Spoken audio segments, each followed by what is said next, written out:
आइए बच्चों, आज हिंदी विषय के अंतर्गत व्याकरण देखेंगे और व्याकरण के अंतर्गत हम वाक्य तथा वाक्य की परिभाषा, उनके भेद तथा कुछ उदाहरण को देखेंगे और इन उदाहरण और परिभाषा के द्वारा हम वाक्य को समझने का प्रयास करेंगे। तो चलिए देखते हैं वाक्य तथा उनकी परिभाषा और उनके भेद। बच्चों, आपको भी पता है कि वाक्य किसे कहते हैं। एक एक शब्दों को मिलाकर के वाक्य की रचना होती है, लेकिन वाक्य तभी वाक्य पूरा कहलाता है जब उन शब्दों का कोई अर्थ निकलता है। जैसे शब्दों के एक सार्थक समूह को ही वाक्य कहते हैं। सार्थक का मतलब होता है अर्थ रखने वाला, यानी जिसकी मीनिंग निकलती हो, यानी शब्दों का ऐसा समूह जिससे कोई अर्थ निकल रहा हो, वही वाक्य कहलाता है। उदाहरण के तौर पर यहाँ हम देखते हैं, आकाश भागता रहता है। यह एक वाक्य है, पूर्ण वाक्य है, इसलिए आपको ये समझ में आ रहा होगा कि यह वाक्य कहलाता है। श्याम पढ़ाई करता है, श्याम पढ़ाई करता है, यह आप देख रहे हैं कि इस वाक्य का कुछ अर्थ निकल रहा है, इसलिए हम इसे वाक्य कहेंगे। आइए चलते हैं, देखते हैं कि वाक्य के कितने भेद होते हैं और उनकी क्या परिभाषाएं होती हैं।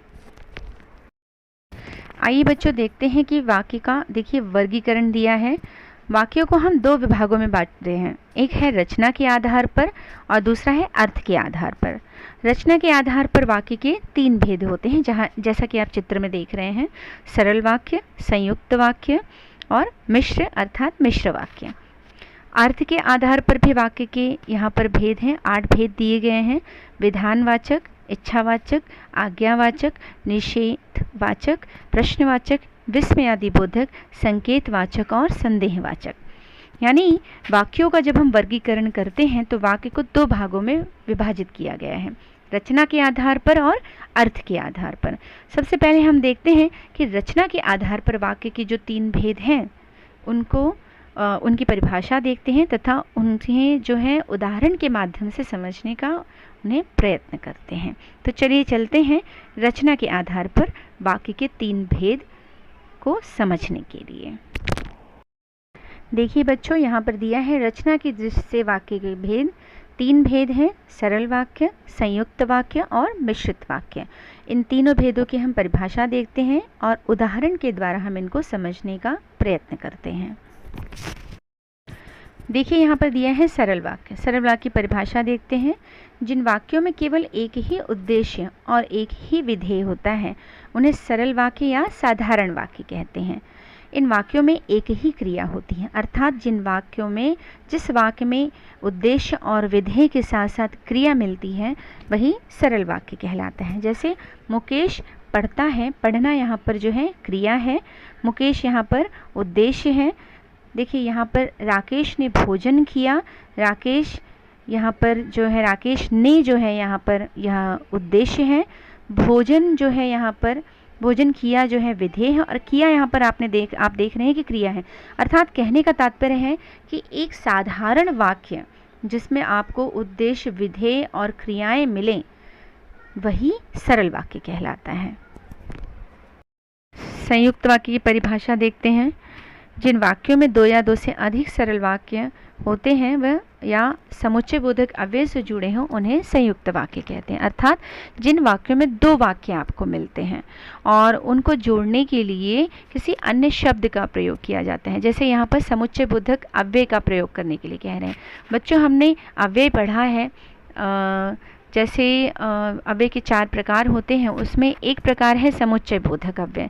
समुच्चय बोधक अव्यय का अर्थ होता है दो या दो से दो वाक्यों या दो शब्दों को जोड़ने के लिए जिस शब्द का हम प्रयोग करते हैं उसे हम समुच्चय बोधक अव्यय कहते हैं। जैसे आप अविकारी शब्द कहते हैं, तो यहाँ पर देखिए, जैसे उदाहरण के तौर पर हम देखते हैं इसलिए, लेकिन, किंतु, परंतु, ये सारे शब्द जो हैं, और, पर, क्योंकि, ये सब शब्द जो हैं वो समुच्चय बोधक हैं। यहाँ पर उदाहरण देखते हैं, वह सुबह गया और शाम को लौट आया। यहाँ पर देखिए दो वाक्य मिल रहे हैं, वह सुबह गया और दूसरा वाक्य है शाम को लौट आया। इन दोनों वाक्यों को जोड़ने के लिए देखिए और शब्द का इस्तेमाल किया गया है, तो यह और जो है कहीं ना कहीं दो वाक्यों को जोड़ रहा है, तो इसी को हम संयुक्त वाक्य कहेंगे। जैसे दूसरा उदाहरण देखिए, मुकेश बोलो पर असत्य नहीं। मुकेश यहाँ पे कह रहे हैं बोलो पर असत्य नहीं, ये पर जो है दोनों वाक्यों को जोड़ रहा है, अर्थात यही उसका संयुक्त वाक्य कहलाएगा। तो आपको बच्चों समझ में आ गया होगा कि जिन वाक्यों में हमें दो वाक्य मिलते हैं और उनको जोड़ने के लिए हम अव्यय शब्द का इस्तेमाल करते हैं, खास करके समुच्चय बोधक अव्यय का जब इस्तेमाल करते हैं तभी हम उसी वाक्य को हम संयुक्त वाक्य कहते हैं। आइए देखते हैं आगे का वाक्य। आइए देखते हैं मिश्र वाक्य। जिन वाक्यों में एक मुख्य या प्रधान वाक्य हो और अन्य आश्रित उपवाक्य हो उन्हें मिश्रित वाक्य कहते हैं। इनमें एक मुख्य उद्देश्य और मुख्य विधेय के अलावा एक से अधिक समीपिकाएं क्रियाएं होती हैं, यानी एक से अधिक जब क्रिया पाई जाती है और दो वाक्यों से अत्यधिक उसमें आपको कुछ शब्द समझने को मिलते हैं तो वो कहीं ना कहीं मिश्र वाक्य कहलाते हैं। खास करके मिश्र वाक्य को जोड़ने के लिए अभी, तभी, जैसा, वैसा ऐसे शब्दों का इस्तेमाल किया जाता है। सो, तो जैसे यहाँ पर दिया है, जो ही उसने दवा पी वह सो गया। यहाँ पर जो ही यानी जैसे ही उसने दवा पी, वह यानी किसी की बात की जा रही, वह सो गया। सो गया यहाँ पर यह आपको एक दूसरा शब्द मिल रहा है। यदि परिश्रम करोगे, यदि यानी जब आप परिश्रम करोगे तो तभी आप उत्तीर्ण हो जाओगे, तब आप उत्तीर्ण हो जाओगे। तो देख रहे हैं यदि और तो जोड़ने का काम कर रहा है। मैं जानता हूँ कि तुम्हारे अक्षर अच्छे नहीं हैं। यहाँ पर देखते हैं कि और अक्षर जो है अच्छे नहीं हैं, ये जो अच्छे हैं ये आपको जोड़ने के लिए किया जा रहा है। यानी कहीं ना कहीं देखिए मिश्र वाक्य में आप देख रहे हैं कि आपको ऐसे तरह के शब्द कई सारे मिलेंगे, जैसे जो बोएगा, उदाहरण के तौर पर मैं अलग से एक उदाहरण दे रही हूँ कि जो बोएगा सो काटेगा। यहाँ पर जो और सो को दिखाया जा रहा है, तो इस तरह से हम इसको मिश्र वाक्य कहेंगे। आगे चलते हैं हम और वाक्यों की तरफ। अब अर्थ के आधार पर वाक्य के प्रकार देखते हैं। देखिए अर्थ के आधार पर वाक्य के 8 प्रकार हैं। विधानवाचक वाक्य, निषेधवाचक वाक्य, आज्ञावाचक वाक्य, प्रश्नवाचक वाक्य, विस्मयादिवाचक वाक्य, इच्छावाचक वाक्य, संदेहवाचक वाक्य और संकेतवाचक वाक्य। अब हम देखते हैं कि एक एक वाक्यों की परिभाषा और उदाहरण के द्वारा इन वाक्यों को समझने का प्रयत्न करते हैं। विधिवाचक वाक्य या विधानार्थक वाक्य, जिस वाक्य से किसी कार्य के होने का पता चले उसे विधानार्थक वाक्य कहते हैं। जैसे लड़की खाना खाती है, यह एक सरल वाक्य की तरह ही है, विधानार्थक वाक्य। परिश्रमी लोग सफल होते हैं, ये भी देख रहे हैं कि जब व्यक्ति कार्य करेगा तो वह सफल होगा। यानी यहाँ पर आप देख रहे हैं कि एक सिंपल सा सेंटेंस है विधानार्थक वाक्य, यानी कहीं ना कहीं यह पॉजिटिव सेंटेंस है, तो इसी को हम विधानार्थक वाक्य कहते हैं। निषेधवाचक अर्थात निषेधात्मक वाक्य, जिसको हम इंग्लिश में नेगेटिव सेंटेंस कहते हैं, जहाँ कार्य का निषेध हो, अर्थात जहाँ पर कार्य को मनाही की जाती है करने के लिए, अर्थात जिससे किसी कार्य के न होने का बोध होता है, उसे हम निषेधात्मक वाक्य कहते हैं। जैसे लड़की ने खाना नहीं खाया, यहाँ पर देखिए नहीं जो है वह निषेधवाचक है।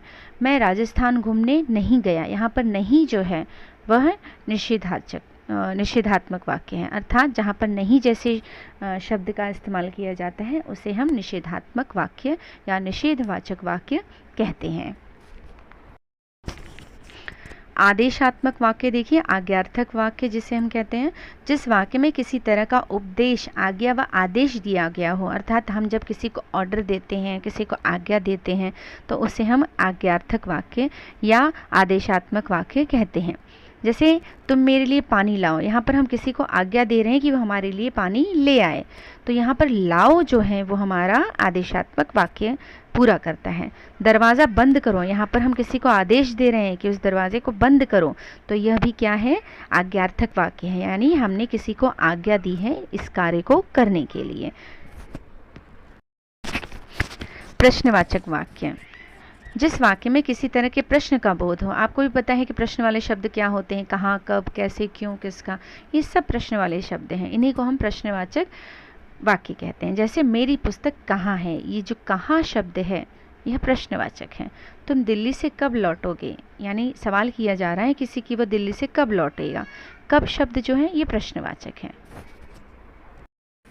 संदेहार्थक वाक्य, यहाँ जहाँ जहाँ पर डाउट होता है, जिस वाक्य में हमें संदेह, शंका या संभावना की सूचना दी गई है, अर्थात जहाँ पर आपको शक पैदा हो या संदेह हो किसी बात पर, जैसे शायद लड़की खाना खाएगी। यहाँ पर जो शायद शब्द है ये हमको कहीं ना कहीं हमारे अंदर यह संदेह पैदा करता है कि शायद लड़की खाना खाएगी, यानी आप इस चीज़ से आप श्योर नहीं हो सकते हैं कि लड़की ने खाना खाया होगा, इसलिए शायद जो लग गया है ये कहीं ना कहीं संदेह उत्पन्न करता है। संभवतः वह आज आएगा, यहाँ पर आप क्लियर नहीं है, आपको पता नहीं कि वह सच में यहाँ पर आएगा, लेकिन कहीं ना कहीं ये डाउट यानी कहीं ना कहीं शंका उत्पन्न करता है, इसलिए यहाँ पर देखिए संभवतः यानी हो सकता है वो यहाँ पर आएगा। तो इस तरह से इन शब्दों को हम संदेह सूचक शब्द कहते हैं, संदेह सूचक वाक्य कहते हैं। इच्छार्थक वाक्य, इच्छावाचक वाक्य, जिस वाक्य में इच्छा, शुभकामना या आशीर्वाद व्यक्त हो उसे हम इच्छावार्थक वाक्य कहते हैं। जैसे ईश्वर तुम्हें लंबी आयु प्रदान करे, यहाँ पर हम किसी के लिए प्रार्थना कर रहे हैं, किसी के लिए आशीर्वाद दे रहे हैं, कहीं ना कहीं हमारी ये इच्छा है कि उससे लंबी आयु मिले। तुम्हारी यात्रा सफल हो, यहाँ पर आप देख रहे हैं कि आप ये इच्छा कर रहे हैं, आपकी ये विश है कि उनकी यात्रा सफल हो, इसलिए देखिए यह वाक्य जो है इच्छार्थक वाक्य कहलाएगा। संकेतवाचक वाक्य, जिस वाक्य में किसी प्रकार की शर्त या संकेत व्यक्त हो उसे हम संकेतवाचक वाक्य कहते हैं। जैसे यदि तुमने मेहनत की होती तो तुम सफल हो जाते, यहाँ पर ये कह रहे हैं कि अगर आपने मेहनत की होती, कहीं ना कहीं ये हमको संकेत दिला रहा है, कहीं ना कहीं ऐसी सामने वाला ऐसी शर्त रख रहा है कि अगर तुमने मेहनत की होती तो तुम सफल हो जाते। तुम उधर बैठो, यहाँ पर वो आपको कह रहे हैं, संकेत दे रहे हैं कि आप उधर बैठो, तो कहीं ना कहीं यह संकेतवाचक वाक्य कहलाएगा। विस्मयादिबोधक वाक्य, जिस वाक्य में विस्मय यानी आश्चर्य, हर्ष, शोक, घृणा, नफरत आदि के भाव जब उत्पन्न होते हैं तो उसे हम विस्मयादिबोधक वाक्य कहते हैं। जैसे वाह कितने सुंदर फूल हैं, कितना सुंदर फूल है, यहाँ पर वाह जो है आश्चर्य प्रकट कर रहा है, देख रहे हैं आप। आह आज खाने में मज़ा आ गया, यहाँ पर देखिए आह यानी कहीं ना कहीं खुशी के क्षण दिखाई दे रहे हैं, आपको फील हो रहा है, अच्छा लग रहा है, तो यहाँ पर देखिए विस्मयादिबोधक चिन्ह भी लगाया गया है, इसीलिए हम इसको आप एक सरल तरीके से आप इसको पहचान सकते हैं कि जहाँ पर विस्मयादिबोधक चिन्ह मिले तो वहाँ पर वह विस्मयादिबोधक वाक्य कहलाएगा।